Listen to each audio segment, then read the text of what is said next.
Hello friend, સવારના જય શ્રી કૃષ્ણ। તો જો આપણે બધું જ કામ થઈ ગયું છે। હવે રસોડામાં આવી ગયા છીએ। પહેલાં આપણે ભીંડો પાણીમાં સાફ કરી અને રાખી દીધો છે। બધાયનું આજે ભીંડાનું શાક થશે।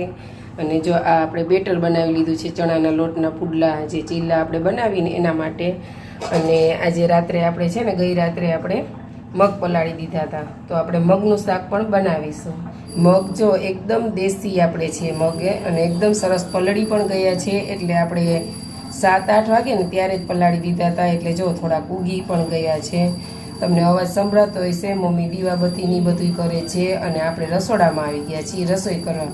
મસ્ત મજાનું રસાવાળું મગનું શાક પણ બનાવશું અને તેની સાથે આપણે ભાત પણ બનાવશું। રેસીપી વિડીયો જોતા હોય તો સપોર્ટ કરતા રહેજો। તો જો રોટલી બની ગઈ છે। હવે આપણે આ જે રોટલા માંડ્યા છે એની આપણે આ 5 આપણે કહીએ ને નાના નાના રોટલા બનાવી લઈને, બસ તો હવે આ પહેલાં 5 રોટલા બનાવી લઈશું। અને રોટલાનું પણ આપણે તૈયાર કરી લીધું છે। તો આ રીતે આપણે પહેલાં રોટલી કે રોટલા હોય ને એનું પહેલાં 5 આ બનાવી લઈએ। આ તૈયાર કરી લઈએ એટલે જો રોટલાનો લોટ પણ આપણે તૈયાર કરી લીધું છે। રોટલા ટીપી લેશું અને અહીંયા પપ્પા અને મમ્મી માટે ચા મૂકી દીધી છે। જો બધું જ કામ ચાલુ છે રસોડાનું, અને રોટલી બની ગઈ છે। પછી અમે શાક વઘારી છે। અમારે છે ને રોટલી ગરમ ન જોઈએ, અમારે શાક ગરમ જોઈએ।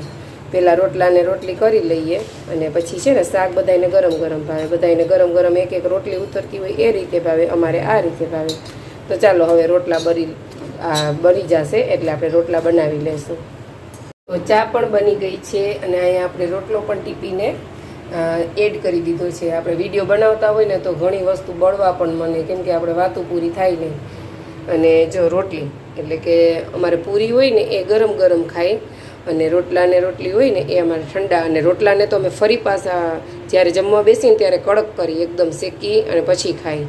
તો અમારે પૂરી ગરમ જોઈએ, પણ પહેલાં શાક અમારે ગરમ જોઈએ। અમે શાક પછી બનાવી, પહેલાં રોટલાને રોટલી બનાવી લેશું। તો ચાલો ચા ગરમ થઈ ગઈ છે, હવે નાસ્તોની આપી દઈશું મમ્મીનેનું। અને હા, રોટલા આ રીતે કરીને એટલે બધું જ કામ ભેગું થતું જાય। જો મમ્મી જય શ્રી કૃષ્ણ। તો ચાલો જો હવે આ ભીંડો આપણે પાણીમાં સાફ કરેલો છે ને એકદમ કોરો થઈ ગયો છે, અને હું ને મમ્મી જો સુધારવા બેસી ગયા છીએ। મમ્મી આ કેટલું બધું ભીંડાનું શાક છે, પણ શાક થાય એટલે કેટલો થઈ જશે ભીંડો? ભીંડો કેટલો બધો દેખાય છે, પણ જો જ્યારે શાક બનાવશે ને ત્યારે હાવ થોડુંક થઈ જશે। કા ઘરી જાય ને હે ઘરી જાય એટલે થોડુંક થઈ જાય। તમે બનાવશો મમ્મી શાક?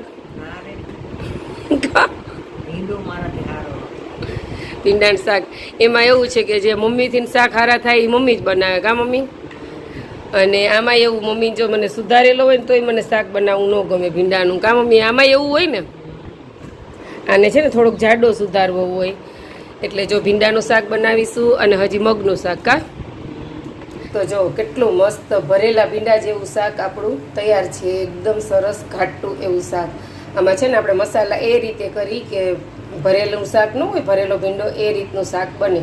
તો ભીંડાનું શાક જો ભીંડો કેટલો બધો હતો અને શાક જો કેટલું થઈ ગયું છે। તો ભીંડાનું શાક તૈયાર છે। હવે આપણે મગનું શાક વઘારીશું। તો આ જો લસણ આદુની પેસ્ટ છે, અને આ છે ને આપણે ચીલા માટે છે, જે પુડલા બનાવવાના છે ને એમાં ડુંગળી ટમેટું કેપ્સિકમની છે એ મમ્મી બનાવશે। તો ચાલો મગનું શાક વઘારી લેશું આપણે। અને આ આપણે ભાત પલાળી દીધા છે ભાત મૂકવા માટે। તો જો મમ્મી છે ને પુડલા કે ચીલા જે કયો એ ઉતારે છે। કા કાલે મેં ઉતાર્યા હતા મમ્મી। તો આયુષે શું કીધું તમને ખબર નહીં કે બા જેવા નથી થયા મમ્મી, બા જે બનાવે ને એવા તારેથી ટેસ્ટ નથી થયો। હા, તો જો મમ્મી બનાવે છે। તો જો આયુષ માટે પુડલા ઉતરે છે, ભીંડાનું શાક તૈયાર છે, એ ભીંડાનું શાક નહીં ખાશે। કા મમ્મી? હા એમ ગયો મમ્મી। તો જો મમ્મી પુડલા ઉતારી લેશે, હજી મારે શાક વઘારવાનું બાકી છે। જો તમે વ્યસ્ત દેખાશે। કા રસોઈ કરી?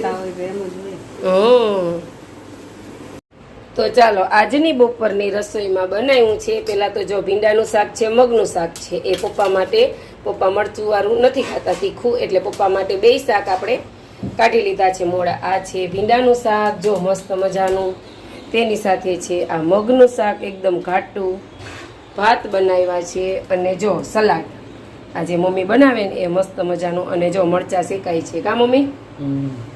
તો જો આ મરચાં શેકી છે મીઠું ભરીને। કા અને આપણે જે રોટલી ને રોટલા હોય એ. તો ચાલો મમ્મી બધાય જમવા. હા, તો ચાલો બધાય જમવા. જય Shri Krishna. Thank you for watching.